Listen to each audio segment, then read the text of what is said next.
sommaire de ce journal, les travaux de construction de l'hôpital Mère-Enfant de Bingerville ont démarré hier samedi. C'était en présence de Dominique Ouattara, l'initiatrice du projet, et du chef de l'État, Alassane Ouattara.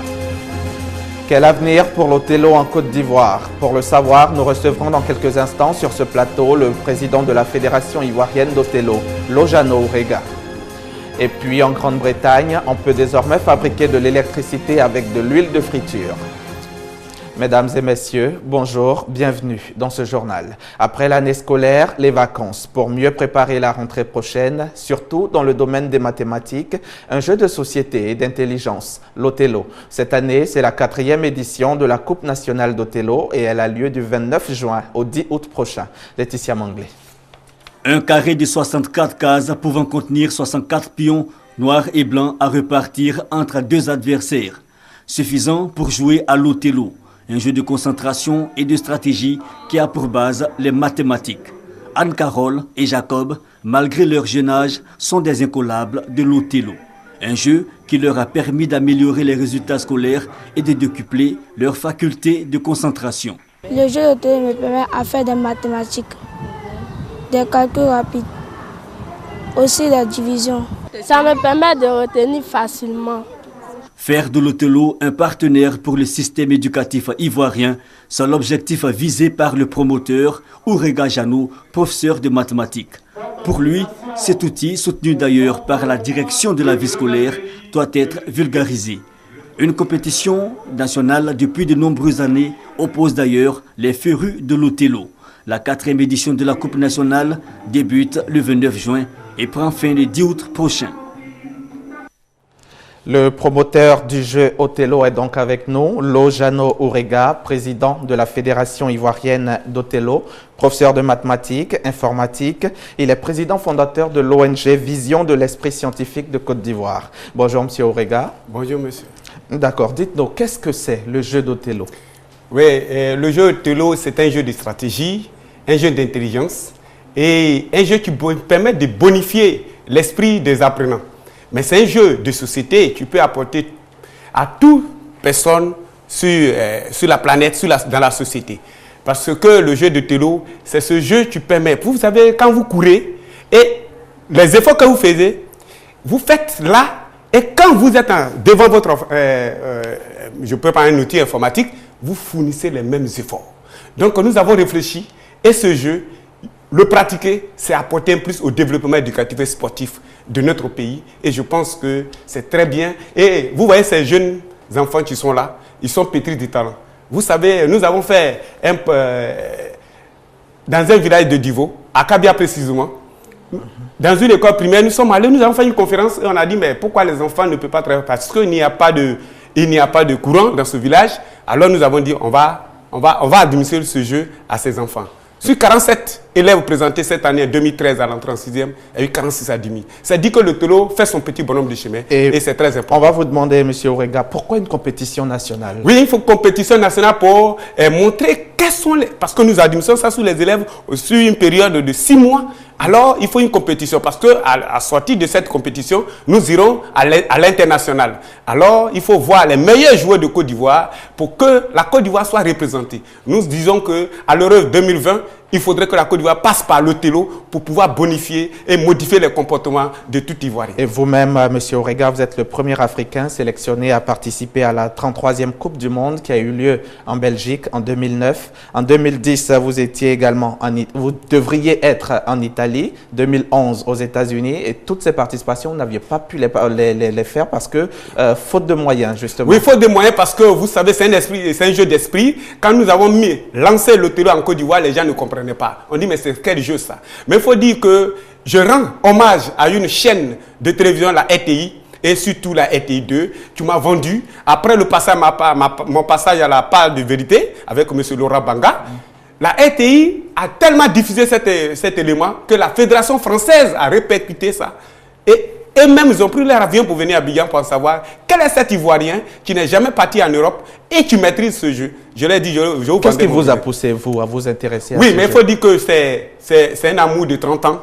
nous étions encore à l'école primaire, quand nos amis de notre génération ne maîtrisaient pas l'étude mathématique, or c'est le fondement. Quand vous respirez, ce sont les mathématiques. Quand vous riez, ce sont les mathématiques. Même quand vous allez dans une chambre, ce sont les mathématiques. Donc moi je pense qu'il faut amener tous les jeunes ivoiriens à maîtriser l'outil. Et quand vous jouez, et quand vous maîtrisez les maths, il n'y a pas de bruit, c'est la réconciliation. Et c'est pour cela que nous avons créé le club scientifique, Vision de Ressources Scientifiques, pour amener la jeunesse ivoirienne à retrouver leur... Et est-ce qu'ils répondent à cet appel-là? Oui, ils répondent. Aujourd'hui, grâce au ministère de l'Éducation nationale, que je salue au passage, Mme Kandia nous a donné, à travers la vie scolaire, une autorisation d'exercer dans tous les établissements de Côte d'Ivoire. Nous avons 25 établissements qui jouent le télo. Le groupe scolaire Saint-Cyr, nous attendons à la fin de l'année pour que nous puissions véritablement faire le bilan, mais il faut dire que c'est un engouement total. Nous étions au salon des sports avec les élèves et M. Bitoua, directeur exécutif, l'a bien attesté. Et le télo est priorisé par les Ivoiriens en Côte d'Ivoire. Et vos perspectives? Les perspectives, c'est que après la 4e édition, nous voulons vulgariser le jeu. Nous voulons créer un siège de l'Eutélo. Sachez qu'ici en Afrique, nous sommes les premiers, nous sommes les pionniers, nous sommes la plateforme, la Côte d'Ivoire est la plateforme, et nous avons le cutus de la Fédération mondiale pour vulgariser le télo, non seulement en Côte d'Ivoire, mais en Afrique. Donc c'est un challenge que la Côte d'Ivoire va prendre, et je pense que le télo est très bien prisé. Je pense que la Fédération ivoirienne de télo est en train de travailler jour et nuit pour bonifier le télo, et je pense que c'est le jeu. Comme Roger Onye disait, à son académie, c'est le jeu qui sera le plus joué en Côte d'Ivoire, parce que ce jeu est le jeu le plus joué en Europe. Merci beaucoup. Merci M. Lojano Rega. Merci d'être venu sur notre plateau. Nous rappelons qu'en 2012, vous étiez aux Pays-Bas. Vous avez remporté la médaille d'or après avoir été classé 27e sur 70. Mais par rapport à votre participation, la première participation d'un pays africain, donc, vous avez reçu cette médaille d'or. Oui. Merci d'être venu sur notre plateau. Un hôpital de référence spécialement dédié aux mères et aux enfants. C'est la matérialisation de l'engagement de la première dame Dominique Ouattara à apporter sa contribution à la cause des enfants. Hier, un projet, aujourd'hui, une réalité. La pose de la première pierre de l'édifice a eu lieu hier samedi. C'était en présence du chef de l'État, Alassane Ouattara. Sur cet espace de 3 hectares, bientôt le futur hôpital mère-enfant de Benjéville. Le premier du genre dans la sous-région. L'initiative de la première dame Dominique Ouattara vient ainsi combler un vide de par sa spécificité consacrée uniquement au couple mère-enfant. Ce geste consacre mon rêve tant espéré de voir nos femmes et nos enfants bénéficieux des meilleurs soins de santé qu'ils soient, et ce, dans les meilleures conditions. Satisfaction donc pour le ministre de la Santé et de la lutte contre le sida, Raymond Goudou-Kofi. L'outil sera équipé de matériel de pointe et pour les principaux bénéficiaires, c'est tout bénef. Avec votre grand cœur de mère, vous rendez plus d'une femme heureuse en créant cet hôpital qui est la marque de votre constante sollicitude envers les femmes et les enfants. Un hôpital pour la prise en charge du couple mère-enfant, c'était un rêve caressé par la première dame et le chef de l'État a tenu à rendre hommage à l'initiatrice. Ce projet lui tient à cœur depuis de nombreuses années. Oui, bien avant que nous soyons aux affaires, déjà à Washington et ensuite à Paris, elle avait toujours indiqué qu'elle voulait faire plus pour les enfants, ce qu'elle fait depuis de nombreuses années, mais qu'elle souhaitait associer ses sœurs, les mères, et ce projet est formidable. Le lancement des travaux débute dès cette pose de première pierre. Les travaux vont s'achever en décembre 2014. Le Conseil national de la presse a remis hier son rapport au président de la République, Alassane Ouattara. Un rapport qui comprend entre autres la présentation du CNP et la description des activités de la structure. Le chef de l'État a exhorté l'organe à poursuivre son travail dans le strict respect de ces textes. Juliette Ouya. Les 12 membres du Conseil national de la presse, avec à leur tête le président Raphaël Lacpé, ont remis officiellement ce vendredi 28 juin le rapport d'activité 2012 de l'institution au président de la République Alassane Ouattara. Le document comporte la présentation du CNP, l'état des lieux de la presse ivoirienne au moment de la rédaction et la description des activités de régulation de la structure. L'occasion pour la ministre de la Communication, Afoussiata Bombalamine, et le président du Conseil national de la presse, Raphaël Lakpé, de remercier le chef de l'État ivoirien pour l'intérêt qu'il accorde à la presse nationale. À travers cet organe, vous honorez également tout le grand secteur de la communication. Nous insistons, Excellence, sur ce privilège que vous nous faites, parce que c'est la première fois dans l'histoire du Conseil national de la presse qu'une telle audience lui est accordée. Recevant le rapport d'activité, le président de la République, Alassane Ouattara, a exhorté l'organe de régulation à travailler dans le respect de ces textes afin d'améliorer la presse ivoirienne. Vous m'avez remis un rapport qui semble dense, bien structuré. Je vais vous féliciter. Bien sûr à mon nom, au nom du Premier ministre, au nom du ministre de la Communication. C'est un organe important, de mon point de vue, c'est un organe essentiel. Et nous avons donc le devoir de faire en sorte que vous soyez dans de bonnes conditions pour exercer cette fonction. Selon les chiffres publiés par le CNP, la presse ivoirienne compte 16 quotidiens, 15 mensuels, 6 magazines et autres périodiques. Les habitants de Zimbabwe, un quartier précaire de Vridi à Port-Boué, ont reçu la visite de l'association Espoir de demain. Les membres de l'association n'y sont pas allés les mains vides. Ils ont apporté cadeaux et médicaments de première nécessité. Nous sommes à Zimbabwe, sous-quartier de Vridi, dans la commune de Port-Boué. Ici, saison de pluie égale période de souffrance. Souffrance que Mieyigei Juliette est venue partager avec les populations de ce quartier précaire. La représentante Afrique de l'ONG Association Espoir de demain, basée à Calais en France, est passée de cour en cour visiter les habitants de Zimbabwe et leur apporter un message d'espoir. Les mains chargées de cadeaux et de médicaments de première nécessité, Mieyigei Juliette a officiellement lancé la caravane du festival Ch'tis Noshi. À l'occasion, un tournoi de maracana féminin a été organisé, opposant les femmes de Zimbabwe à celles de la Djibi, un quartier chic de Cocody. Nous sommes venus apporter la joie, la gaieté, la cohésion.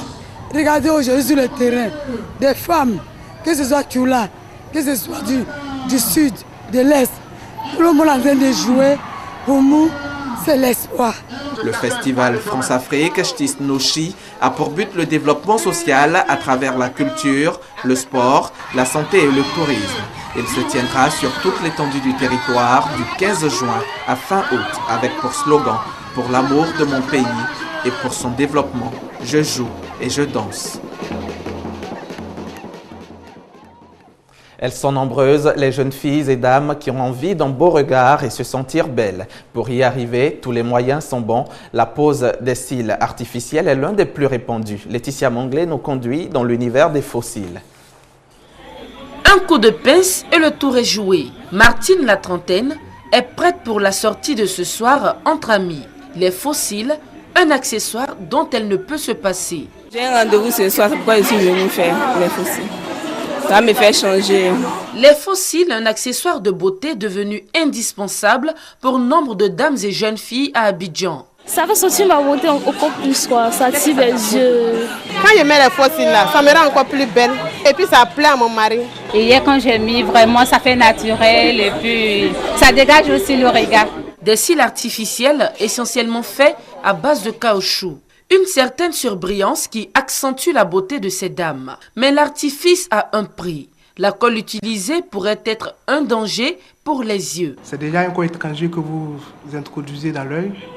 Et en plus, ça sollicite la colle. Donc la personne qui met les faux cils est un sujet potentiel à la cécité. C'est-à-dire qu'il peut ne plus voir, qu'il peut devenir aveugle. Mon Dieu, peut-être. Mais ces praticiennes affirment toutefois n'avoir jamais reçu de plainte. Leurs clientes leur sont fidèles depuis plusieurs années. Il y a pas de client qui est venu se plaindre qui dit « Ah, salut, tu as mis mes cils, mes yeux sont en feu. » Je place pour moi-même, souvent, donc je n'ai pas peur de placer pour les gens. Ils sont toujours satisfaits, il n'y a pas de problème. J'ai fait ça, ça vaut quelque chose de 8 ans à 9 ans comme ça. Il y a longtemps, il fait faux cils.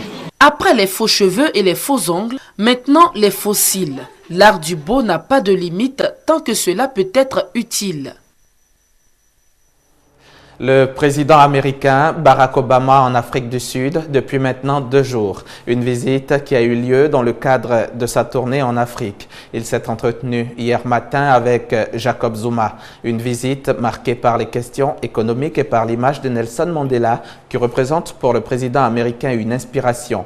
Pourtant, Barack Obama ne se rendra pas au chevet de Madiba mais a rencontré des membres de la famille Mandela. Puis, une révolution en Grande-Bretagne, pourrait-on dire. L'huile de friture peut être transformée en électricité. Tous les jours, Robert travaille dans les égouts. Il purge quelques-uns des 40 000 bouchons de graisse qui bloquent les canalisations de Londres. Issues des friteuses ou des eaux de vaisselle, les huiles se solidifient et constituent un imposant problème. Chaque foyer dans ce pays rejette une certaine quantité de graisse dans ses eaux usées. Mais quand on compte les entreprises ou les restaurants, on multiplie ça par des milliers de personnes. Réutiliser les huiles de friture pour faire de l'électricité, c'est la solution trouvée pour nettoyer les égouts et développer des énergies nouvelles. Une centrale électrique sera active en 2015 dans l'est de Londres, près de la plus grande station d'épuration d'Europe. Nous avons accepté de fournir la moitié du combustible dont la centrale a besoin sous forme de graisse. Et plus important, nous avons accepté d'acheter 60% de l'énergie produite. Robert n'aura bientôt plus à pousser le bouchon. Des filtres seront installés dans tous les restaurants pour collecter directement les huiles usagées. C'est la fin de ce journal. Merci de l'avoir suivi. Vous pouvez le revoir sur www.rti.ci.